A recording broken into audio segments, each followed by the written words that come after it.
Thank you for inviting me here on this wonderful Saturday to this wonderful place. We're going to be talking about getting the most out of your doctor's visits.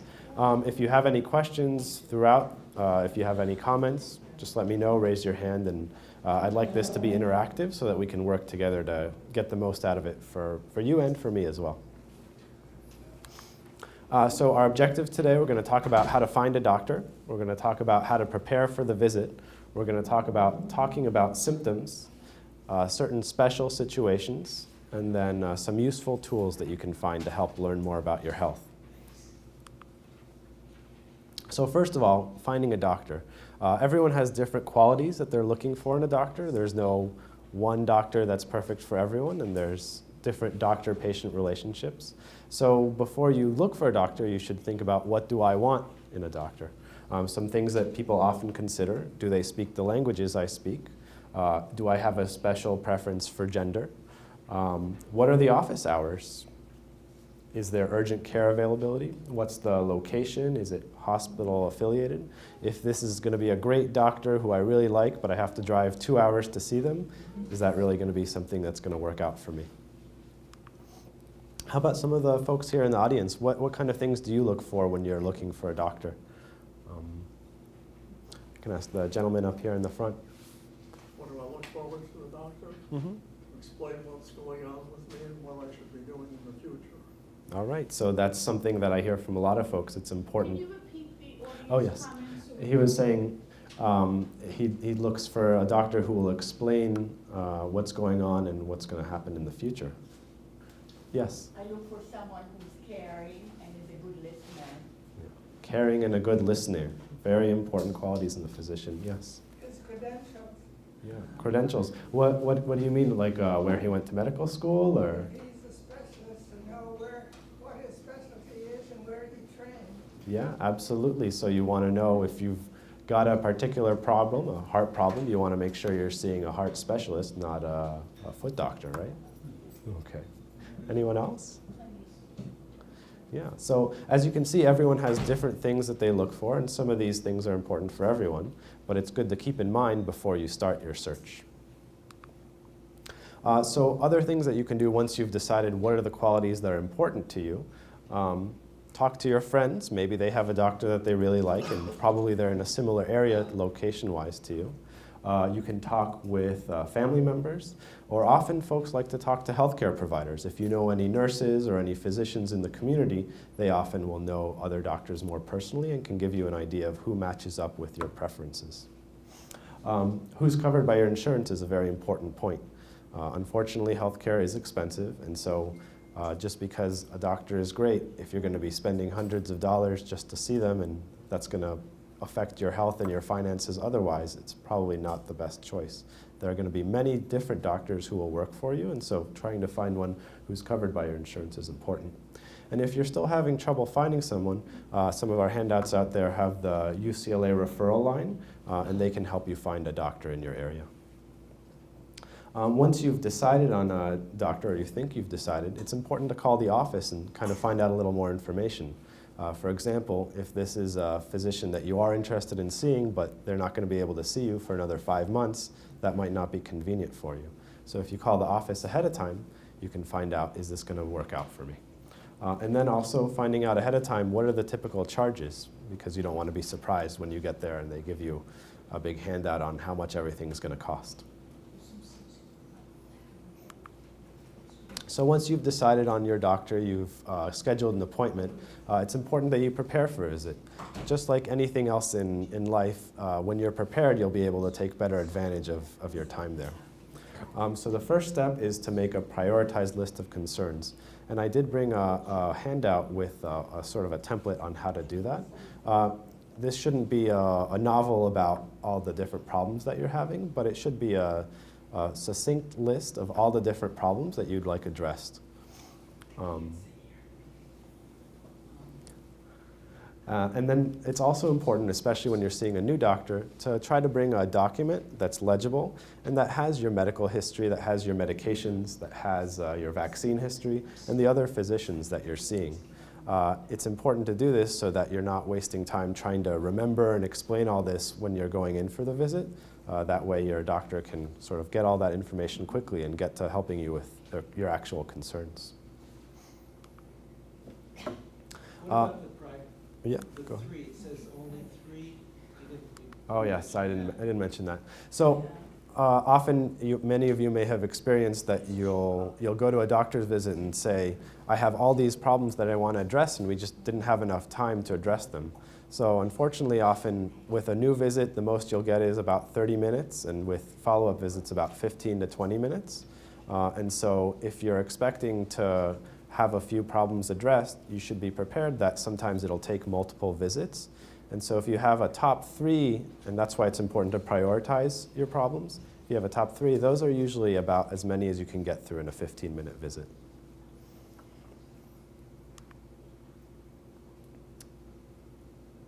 Yes. So also, if you tend to get nervous or frazzled in these sorts of situations, especially when time is short, sometimes it can be helpful to bring an advocate, whether it's a family member, a friend, but make sure that it's someone who you trust and who you feel comfortable sharing all of your health information with as well.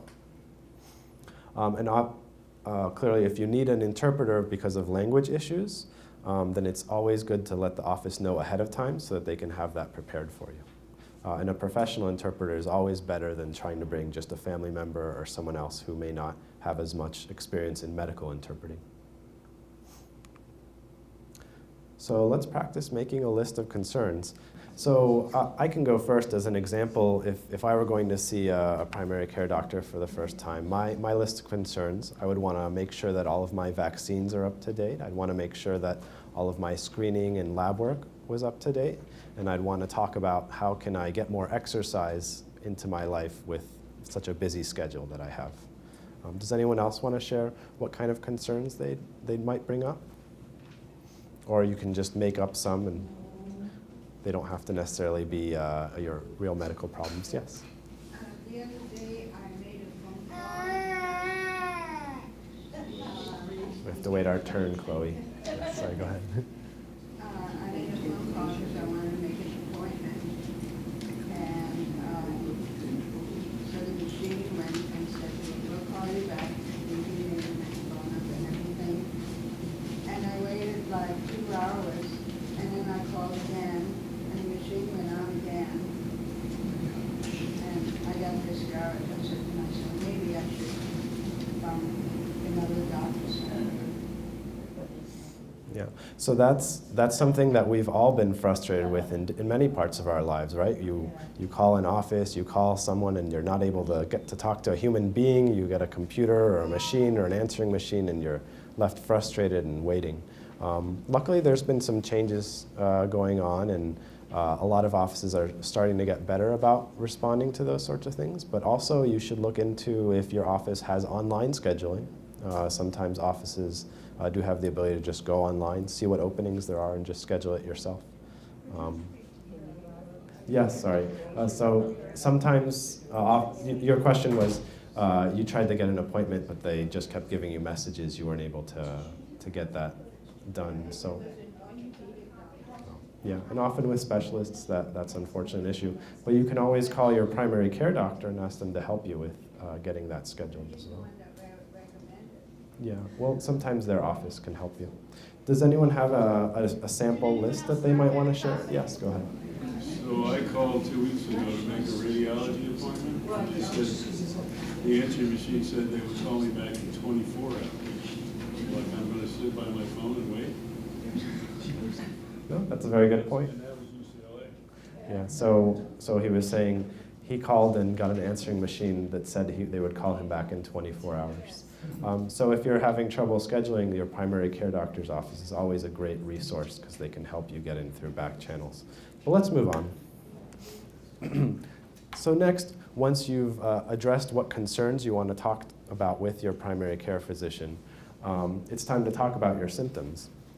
And this is very key. The majority of diagnosis that a physician does is really based on the history, on what you tell us.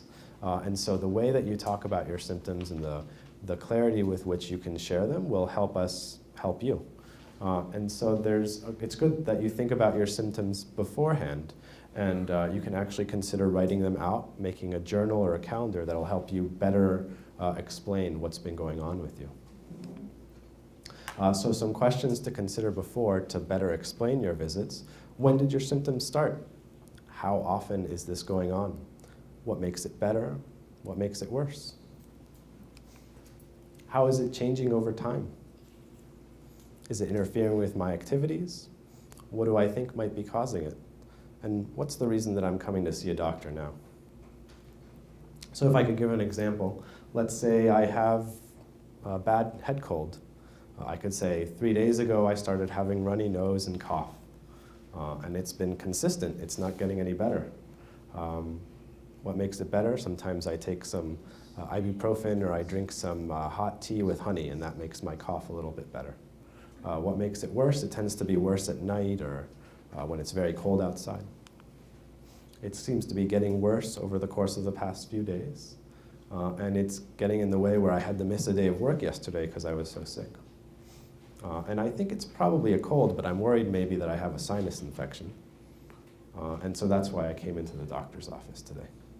So you see, by sharing these symptoms in kind of a clear way and doing this, you can save time so that you can address more of your issues and so that your doctor has a good understanding of what's really bothering you and what you'd like addressed and what they can do to help you. And some of these handouts have some of these helpful hints as well. Does anyone have any examples of things, maybe nothing personal, but does anyone want to try maybe with a, let's say, what would be a good example? Let's say with a flu, a recent flu that maybe you had, how would you have described your symptoms? Does anyone have that? Or anything else? You had a question. What happens if you have like a recurring problem, like it could be like a bladder problem? How do you know when you're supposed to go back again? That how fast or should you go? Just go to the urologist and not go to your primary doctor? How does that work? Yeah, that's a great question. So when you have a recurring problem that's been happening over and over again, how do you know when to go back? How do you know when you should go to a specialist instead of going to your primary care doctor? And your primary care doctor is really your guide with that. So once you've been diagnosed with that, one of the questions, and we'll talk about this, that you should ask is, how should I be following up? What are the symptoms that are concerning that make me think that this is worsening, that I should be seen sooner? And your primary care doctor should help you understand those things. If you're ever confused or wondering, you should call your primary care doctor and see if they can help you make those decisions. Yes? Could you repeat the questions, because Yes, the question was, if you're having a recurrent problem, how do you know whether you should go into your doctor or go to see a specialist? Does anyone else want to practice talking about symptoms? Okay.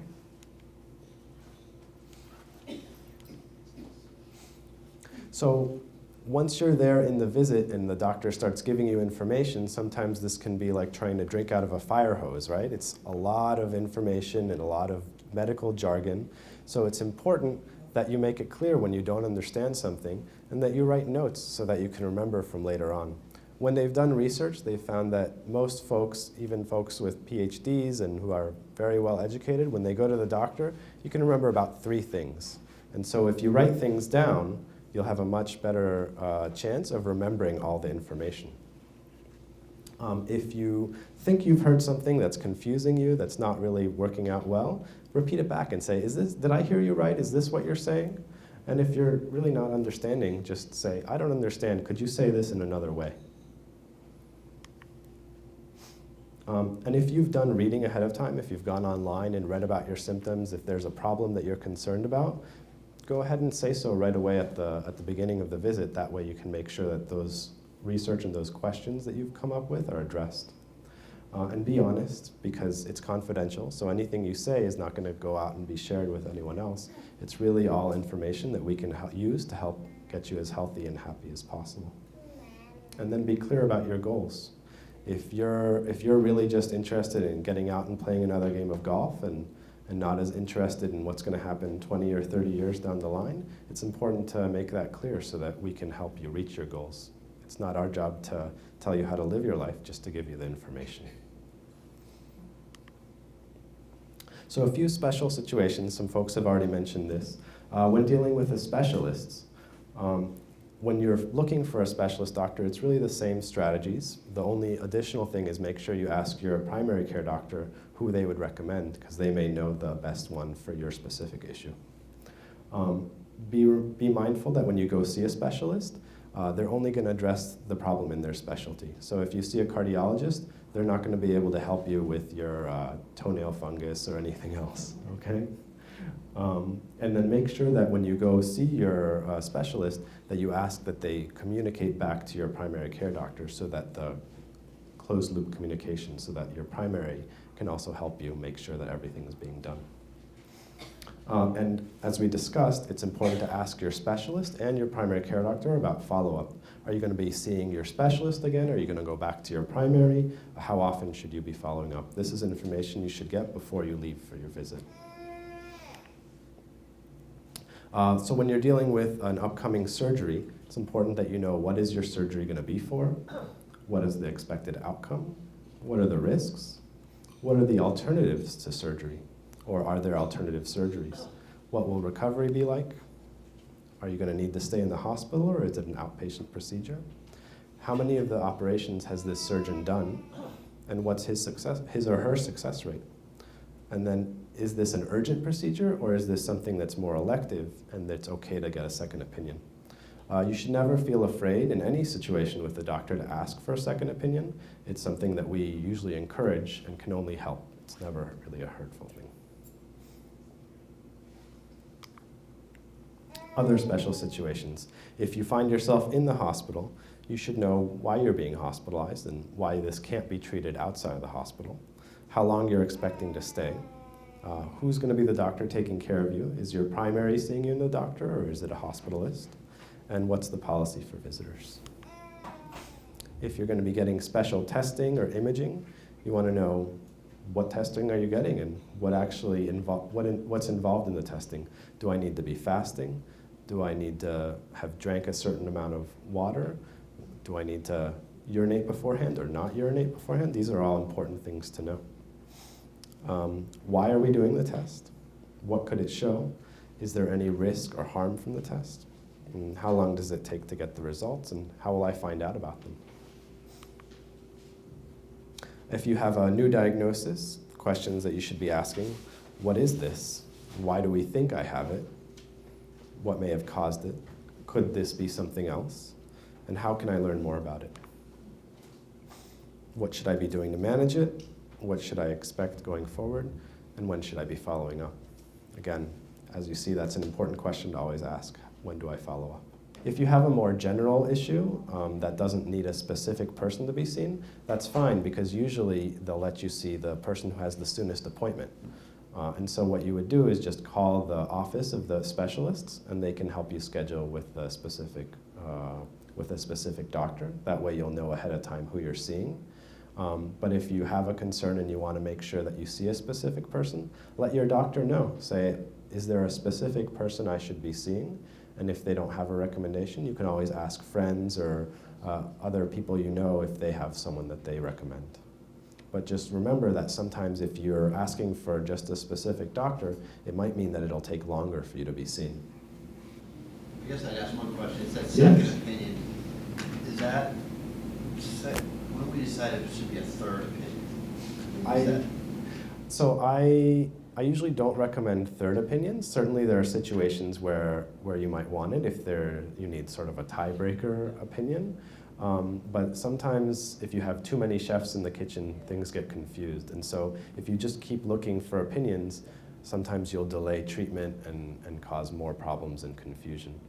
So if you get two opinions from two people you trust, that's really about as much as you should need. New medications. It's very important that you ask about new medications, because these often will cause issues. Medications are meant to help you, but obviously if there's confusion about how to take it or what the possible side effects are, you may not end up not taking it, and then we all get confused and it delays improvement of the symptoms. So it's important to ask, what is this medication for? what side effects should I watch for? And remember that your doctor's not going to be able to list all 200 possible side effects, just the most common ones. Will it be covered by my insurance? And how much is it going to cost? What are alternative medications that I can take? And does this interact with my other medications? What should I do if I miss a dose? When should I start to see improvement on this medication? Is there a special time of day or a way that I should be taking this medication? For instance, many medications should not be taken together with other medications or with food. Other ones should be taken with food. Others, you have to avoid alcohol while you're taking them. These are all things that you should know. What should I avoid while taking this medication? And make sure you let your doctor know what pharmacy you want to use. Nowadays, most of our prescriptions are sent electronically in the visit, and so by the time you leave the office, the prescription's probably already waiting at a pharmacy for you. You don't want it to go to the wrong one. Yes? I have a question. I'm taking medication right now, and my last visit, which was 3 months ago, the doctor said, I'm going to put you on something new. And so I said, okay, that sounds very good to me. So then I go see him, and I said, well, what about the new medication you promised to give me? And he didn't answer me. He said, nothing. Say nothing. So you're trying to find out about a new medication, but you're not getting any information on it from your doctor. So you have the medication, you just don't know any information about it? Is that? No, he hasn't given me any. You haven't gotten it at all? And she asked. When I approached him, he didn't say anything. Okay. Well, I would give your doctor a call and ask specifically about it. I wasn't there for the situation, so I can't say what was going through your doctor's mind. But certainly giving a call, or if your doctor gets email, sometimes that's a good way to ask questions. In any situation, if we're confused or we feel like we're not getting the answers, sometimes just repeating yourself or asking in a different way can be helpful. Yes, go ahead. I found that the pharmacy is very good at answering those questions too. That's a very good point. Would So, you repeat it, please? yeah, that's a very good point. So she was saying that the pharmacy is also a very good resource for finding out information about medications. But in this situation where you haven't even gotten the prescription, that probably isn't the route that you want to take. I would just try to contact your doctor again and find out. Should I keep asking? Yes, definitely. If you have a question, you should never feel bad about asking it. Yes. Also, I think what might help is when I go to the doctor, I write down all my questions, and when I ask them, I write down his answer. So if he's giving you a new medication, write down the name of the medication, so that when you ask him again, you can say, well, you told me I was going to take this medication, what happened? So it's very specific. And again, the pharmacy is a great place to find out about your medications, about the interaction. And that piece of information you get with the medication, if you read it, you really get a lot of information out of that. Thank you. That's a very You good have point. to read it. Yeah, that's a very good point. So you were saying that it's important when you're seeing your doctor to take notes and to have your questions prepared ahead of time. That way you can make sure they're all addressed and that you remember the answers to all of them. And also that you can utilize your pharmacist and the handout that comes with the medications to find out about side effects and ways to take the medication. Yes? I was taking a medication that the doctor gave me. I'm supposed to take 2 pills a day, but then I decided I wasn't feeling right taking 2 pills a day, so I cut it down to 1 pill a day. And I told my doctor I'm only going to take it 1 a day instead of 2, and she said, okay. Great. So that is something that happens all the time. You start a medication, you feel like it's not sitting well with you, and you make your own adjustments. And you know your body best, so I think that's okay. But what you did, which is very important, is that you contacted your doctor and let them know, because sometimes it's not safe to do that, and sometimes it is. Usually what I recommend is before you make the change, contact your doctor to make sure that it's safe.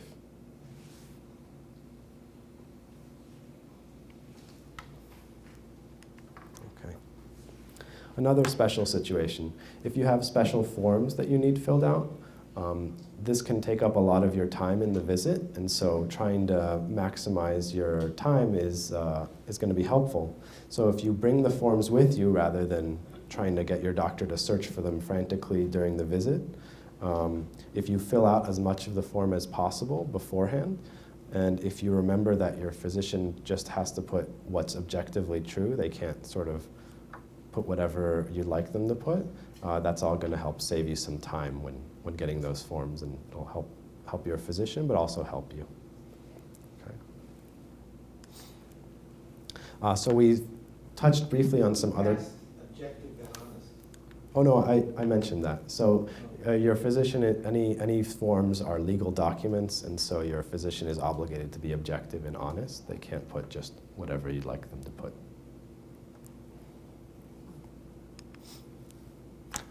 So some additional communication tools that you can use. We've touched on a few of these. Phone is always a great way to communicate with your doctor. Email, and now there's online portals. Many of you who are in the UCLA Health system may have used your online portal. That's this one, My UCLA Health. It's very convenient. It can be a little tough to use at first, but once you get used to it, it's a great way to see all your lab results, your imaging results, your appointments, and to communicate with your doctor. Just be aware that many physicians and more physicians nowadays are starting to charge for extended phone conversations. Any questions about communication tools or other tips that folks have used? Yes? Again, a lot of these things are great. I have a computer, but there's a lot of older people who don't have computers and they feel they cannot get one. And to communicate on the phone, it gets very difficult, like you've been saying. So they should make compensation for those people. Yeah. So you're saying that... Not for myself, but for people that I've had spoken to. Yeah. So you're saying that, yes, there are older people and even some younger people maybe who have language issues and other problems who are not able to use email and some of the more high-tech ways of communicating with physicians. And so sometimes phone is the only way, or sometimes coming in for more frequent visits is the only way to really communicate. And it's important that we as a healthcare system help accommodate that, but also that to maximize your abilities, you acknowledge that ahead of time and make sure you let your doctor know, hey, I'm not able to use a computer, I really need to communicate with you more frequently. Can I come in for more frequent visits? Can I call you? Can we set an appointment that I can call you, or that you can call me? And sometimes that can help.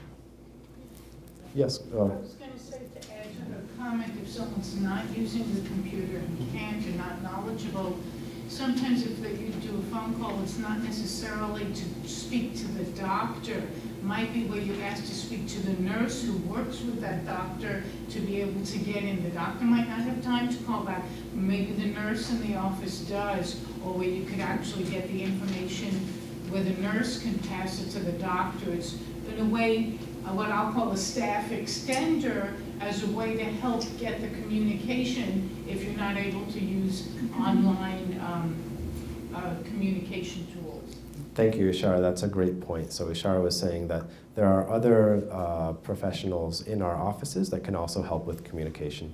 Nurses, and many of you may have interacted with our care coordinators, who are very good at not only communicating with your physician, but also your specialists, getting you any supplies that you need, and getting you all the other appointments that you need.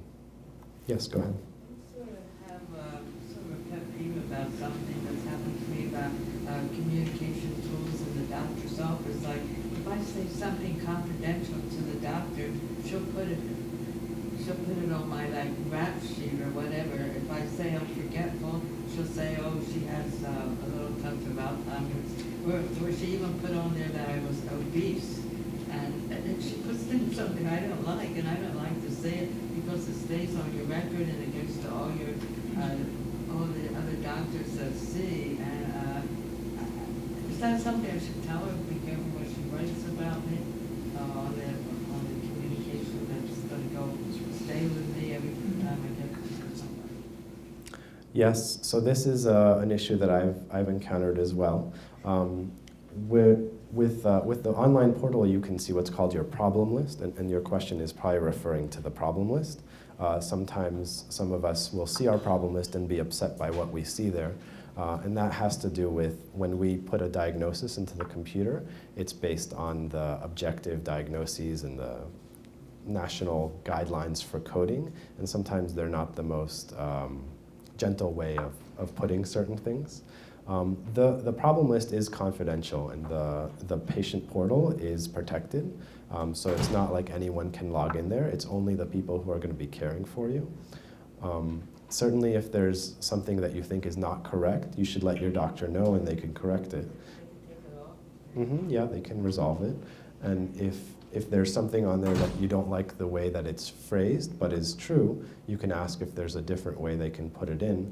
But that being said, if you're seeing a specialist, they should know all of the different problems that you have because they may relate to something else. And so it's important that your doctor is able to clearly communicate with all the other people in your team. But you put that I had high blood pressure, but I don't have it anymore, but it still stays on my record. Yeah, so if you've solved a problem, maybe by doing some great lifestyle changes, congratulations on not having high blood pressure anymore, then there is a way for your doctor to resolve it. So next time you go in, or you could even send an email, could you please resolve this problem? And I'm sure they would be happy to. But also, every time you come to the doctor, they take your statistics, so they would note on your record that now your blood pressure is lower, next time it's lower, so they would see it. That's correct, but the problem list does continue to say the problem. So if you want it resolved, it's easy to do. You can just ask. Yes? If you get that sheet and it tells you all the things, some of it you don't even have, you know, and it's mentioned, wouldn't it be a good idea to just cross it out and give it to the doctor and say, hey, you know, that's not me. That is a great point. So if you get a printed out list of your problems and you see ones that you don't think are accurate, then crossing them out on the list and giving them to your doctor, asking them to resolve those problems is a great way to communicate that. There's also a new tool that some of you may be interested in using. This is only right now available for UCLA Health patients, but it's called Zipnosis. It's online, so you'd need to be fairly computer savvy to use it. It's designed for very simple problems like urinary tract infections, yeast infections, ear infections, conjunctivitis, that's pink eye. If you have this problem and you don't really want to go in for a visit or you don't want to wait on hold for a phone call, you can go on this website, type in your symptoms, and it'll guide you through some other questions.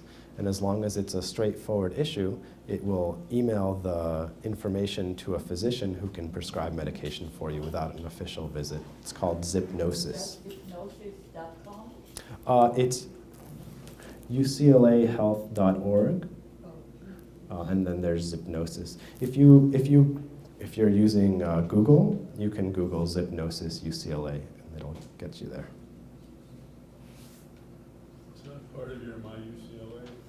No, it's separate from my UCLA.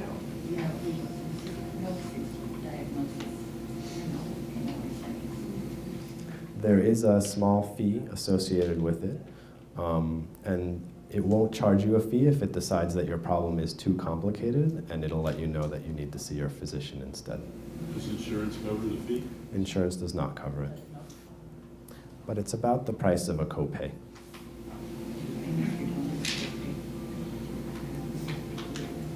So if you don't have a copay, If you don't have a copay, then it'll be more expensive than a doctor's visit for you. We've talked about this a little bit. Does anyone have any other ways that they communicate with their physician? Okay. Some of us are lucky enough to live next door to a physician and you can just walk over and ask, but for the most part, that's not what other folks do. So here are some more, these don't show up very well. These are some more useful sites that I would recommend looking at whenever you have a question about your health. Generally, if there's a health information site where the site ends in .gov, it means it's probably a reliable site. So this top one is Medline Plus. If you just Google Medline Plus, you can find it. Then there's NIA, the National Institute of Aging, which is part of the NIH, the National Institute of Health. This is where I got most of the information for this talk. And then immunize.org is a great place to look for vaccine information. And goodrx.com, I don't know if any of you are familiar with this. Basically, the websites listed here are the National Institutes of Health, the National Institutes of Aging, Medline Plus, immunize.org, and then the last one, which you can actually see, is goodrx.com. This is a website that you can use to search for how much your prescription will cost in different pharmacies if you're trying to save some money there. Yep, National Institutes of Health, National Institutes of Aging. Ishar also mentioned the National Institute of Mental Health, immunize.org, and goodrx.com. And these are some websites, mainly the National Institutes of Aging, which is where I got the handouts that you have that I used for preparation for this talk. A big problem that we all have when we're looking for information online is you need to find a reliable source because there are websites that are really just trying to sell you things, trying to make money, or have some other agenda rather than giving you the most evidence-based information.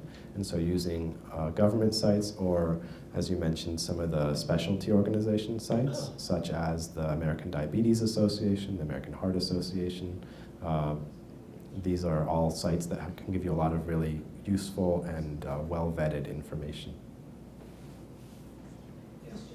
Yes? What was the Immunize? Immunize.org is a website. .org? Yeah, that's a website to find information on vaccines.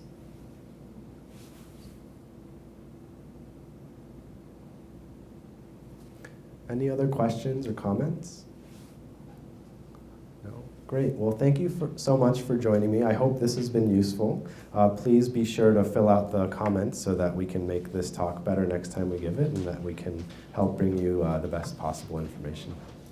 Thank you very much.